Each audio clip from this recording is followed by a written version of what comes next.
Welcome to the Deep Dive. We pull out the key knowledge from really interesting sources just for you. Today, we're diving into that classic challenge. You know the one. Sell me this pen. Yes, the ultimate sales test feels like. Exactly. It just conjures up images of pressure, persuasion. But what if there was, like a system, a real blueprint for selling not just a pen, but pretty much anything?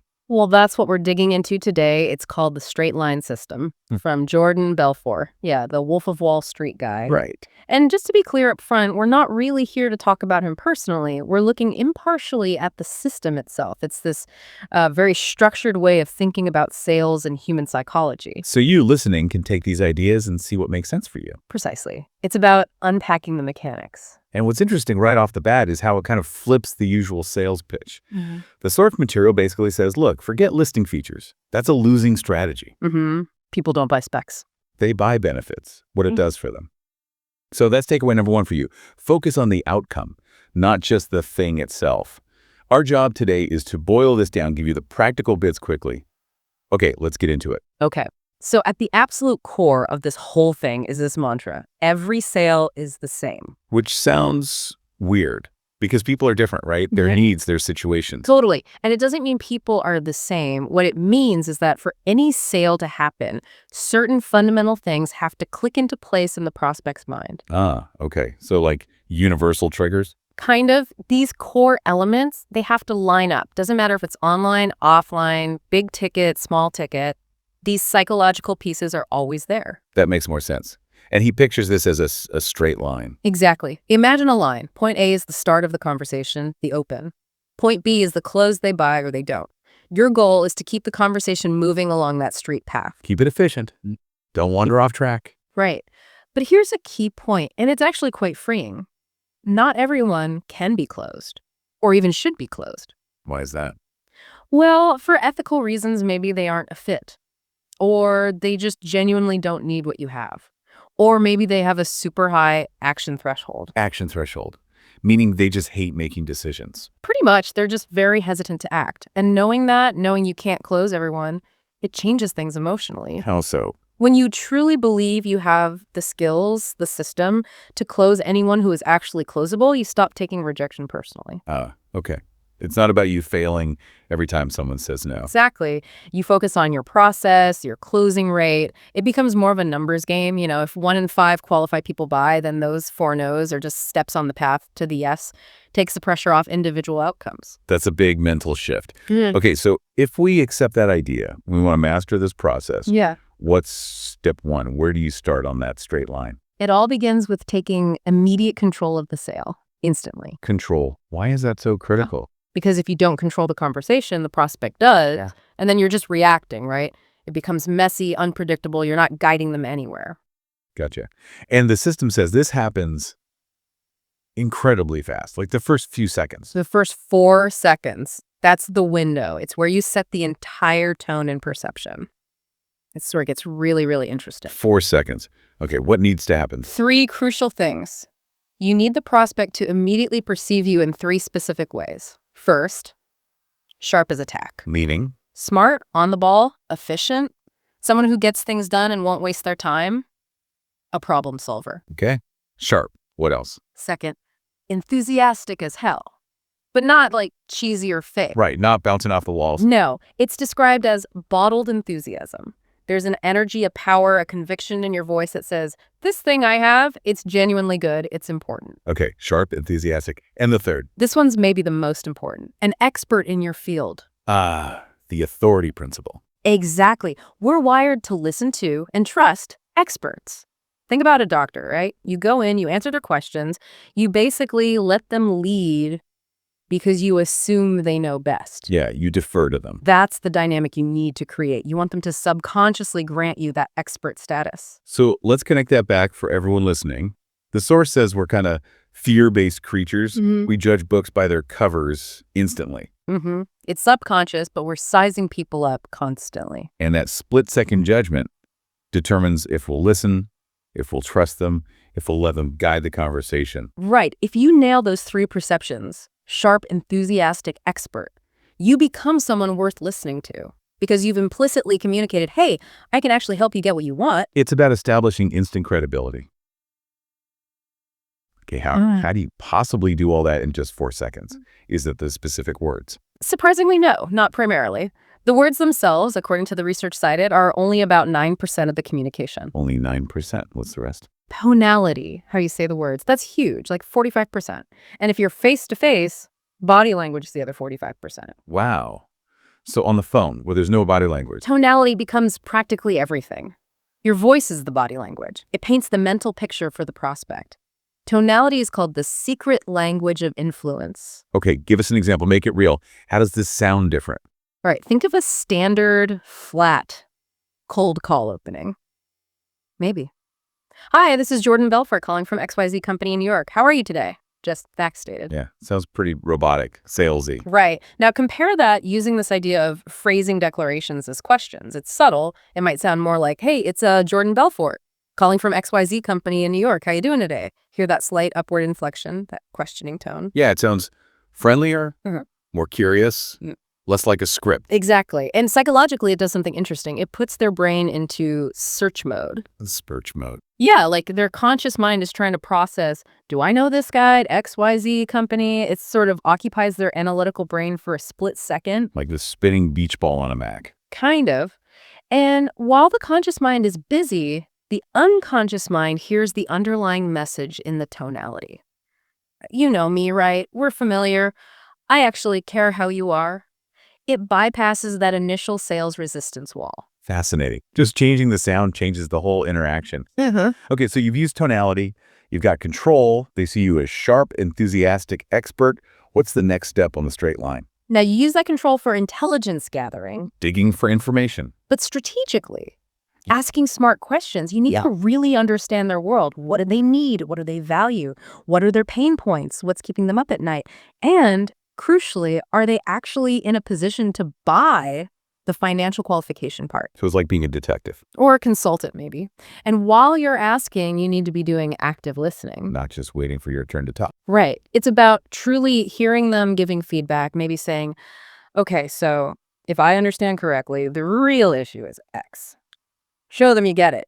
Build rapport. Real connection. Exactly. You want them to feel genuinely understood. By the end of this phase, they should feel like, wow, this person actually gets my situation. You've moved from just expert to trusted advisor. Okay. And assuming you've done that, you've gathered the intel, and you realize, yes, this person is a good fit. I can help them. What then? Then you make the straight line transition. It's a confident pivot into the presentation. What does that sound like? Something like, well, John, based on everything you've just told me, it sounds like this is genuinely a perfect fit for you. Let me tell you exactly why. And I bet tonality plays a role there too. Oh, absolutely. Maybe you lower your voice slightly, create a sense of importance or scarcity, draw them in, signal that you're about to share something valuable. And importantly, if they aren't a fit, the advice is to gracefully bow out. Don't waste their time or yours trying to force something that isn't right. Makes sense. Okay, so now we're in the main presentation. What's the core goal here? Transferring emotion, specifically transferring certainty. Sales, at its heart, is seen as the transference of certainty. Certainty. Okay. Certainty about what? 3 key things. These are called the 3 10s, meaning on a scale of 1 to 10, the prospect needs to be at a level 10 of certainty for each of these. A perfect 10. What's the first one? Certainty about the product or service itself. They have to be absolutely convinced it's the right solution for them. It's the best option. It solves their problem. It's great value. Total belief in the thing. Okay, product certainty. That seems obvious. What are the other 2 10s? Second 10. Certainty about you, the salesperson. Trusting the messenger. Exactly. They need to trust you, connect with you, believe you have their best interests at heart, that you're credible, that you're the right person to guide them. Okay, product, salesperson. What's the third 10? Certainty about the company behind the product. They need to trust the organization, its reputation, its stability, its ability to deliver and support the promise. Right. So product, person, company, all need to be at a 10. All at absolute certainty in the prospect's mind. So when you're first presenting, you're probably focused heavily on the product, right? Making that logical case. Yeah, the initial pitch builds that first 10 product certainty. You lay out the logic, the benefits, why it makes sense. But, and this sounds crucial, if the other 2 10s, trust in you or trust in the company, are low, say below a 5. The sale probably won't happen, even if they logically see the product is good. They'll hesitate. Or maybe go find a similar product from someone or some company they do trust. Precisely. It shows how much the relationship and the broader context matter, not just the item itself. Okay. But what about objections? People always have objections, right? I need to think about it. It costs too much. Send me info. Right. And the system has a really interesting take on objections. It argues they're usually not real objections. They're smokescreens for uncertainty. Smoke screens, meaning they're hiding the real reason. Often, yes. When someone says, let me think about it, they rarely mean they need processing time. They're more likely feeling uncertain about one of the 3 10s, or maybe their own ability to act. It's a polite way of expressing doubt. So arguing against I need to think about it is pointless because that's not the real issue. Exactly. You're fighting the smoke, not the fire. So instead of just trying to counter the stated objection, you use a technique called straight line looping. Looping, what does that mean? It means you don't just answer the objection and ask for the sale again. That often just leads to another objection. Instead, you acknowledge it, then you loop back into your presentation. A second presentation. Sort of. A mini presentation focused on rebuilding certainty where it's weak. If you sense the uncertainty is about you, you loop back and build more rapport, more credibility. If it's the company, you reinforce their trust in the organization. You add more certainty to the weak 10. Like adding more support beams to the house framework. That's a great analogy. You're strengthening the structure of their certainty. Okay, so looping addresses the 3 10s. But there's more to closing than just certainty, isn't there? Yes. This leads to the 5 core elements. Think of these as the combination needed to unlock the sale. The first 3 are the 3 10s we just talked about. Product, you, company, certainty. Got it. What are the other 2? The 4th is lowering the action threshold. Making it easier for them to say yes, reducing that hesitation we talked about earlier. Exactly. How do you do that? Maybe with guarantees, money-back periods, starting with smaller commitment, emphasizing low risk, making the act of buying feel less scary. And you also mentioned future pacing. Right. That's part of lowering the action threshold, too. You help them vividly imagine the positive future after they've bought, how good it will feel, how their problem will be solved. You make the upside more tangible and exciting. Okay, so lower the risk, amplify the reward. Makes sense. What's the 5th element? The 5th is the pain threshold. Pain, bringing their problems again. Yes, but strategically. Remember that intelligence gathering phase where you uncovered their real pain points? Yeah. Well, at the moment of decision, if they're still hesitating, you gently reintroduce that pain. You remind them of the cost of not acting, the consequences of staying stuck with the problem. That sounds a bit manipulative. It can be, if done poorly or unethically, but the idea here is to connect their inaction to the negative consequences they themselves identified earlier. It's about leveraging the pain they already have to overcome their inertia. The source uses an analogy. Yeah. Imagine your car breaks down miles from anywhere. Suddenly, your threshold for paying for a tow truck drops dramatically, right? The pain of the situation makes you act quickly. Right. The urgency overrides a cost concern. That's the principle. Yeah. Amplifying existing pain can lower a high action threshold and make them realize the need to solve the problem now. So the 5 elements are product certainty, user certainty, company certainty, lowering the action threshold, and amplifying the pain threshold. It's like a checklist for closing. Or like cracking a safe, as the analogy goes. If the first try doesn't open it, you don't just walk away. You go back, you tweak the numbers, the elements, maybe build more certainty here, lower the threshold there, and try the combination again.